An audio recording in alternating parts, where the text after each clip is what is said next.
The first martial arts school that I opened was in Richmond, Virginia. And my instructor, Dr. Kim, who taught me from the time I was white belt, had established a school in Richmond, Virginia. And he trained myself and my roommate all the way to black belt in Taekwondo, first degree black belt in Taekwondo. Dr. Kim was preparing to go to Kentucky, to move to Kentucky to work on his doctorate in business. And he asked me if I would like to manage the school.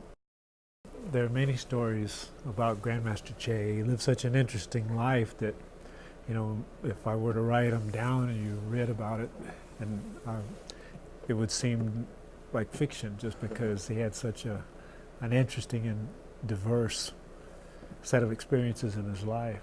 His instructor at one point took him up to the third floor of a building that they were building, and they had the building basically built, but they hadn't put the balcony up yet. They just had the door that opened directly out into a three-story drop. And when the instructor took him up to the third floor, he walked to the door and said, "Okay, jump." And Grandmaster Che said, "Yes, sir," and he jumped. And he broke his leg. Several months passed by, you know, during the time his leg healed. And as soon as his leg healed, he got to where he could go through, you know, pain-free range of motion again. Went back to his class, and this instructor took him back up to the same building. They hadn't finished it yet, and said, "Okay, jump again."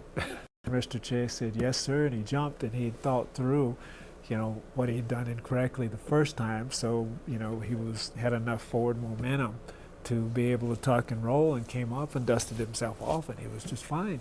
Sometimes on a, you know, Friday or Saturday night, Grandmaster Che would go to that same third floor room with whatever girl he happened to be dating at the time, and he'd start some kind of argument with the girl, and then he would say, "I don't want to live anymore, I'm going to jump." And then he'd walk over the door and he would jump out, and she'd start screaming. And of course he'd roll and come up dusting himself off, and he'd be laughing at her at the bottom. Grandmaster Che, Han Young, passed away July the 23rd, this past July the 23rd, in Korea. And he was 10th dan in Hapkido. And he had been preparing me to continue as his successor when he passed. So we got to talk a lot. He presented me certification all the way to 9th degree black belt in Hapkido. And he was also 9th dan in Taekwondo Kwon. I'm not sure if you knew that, but he had presented me certification and promotion to 8th degree black belt in Taekwondo Kwon. And I'm doing my best to guide in whatever way I can the students that had gotten to train with Grandmaster Che, you know, as he lived.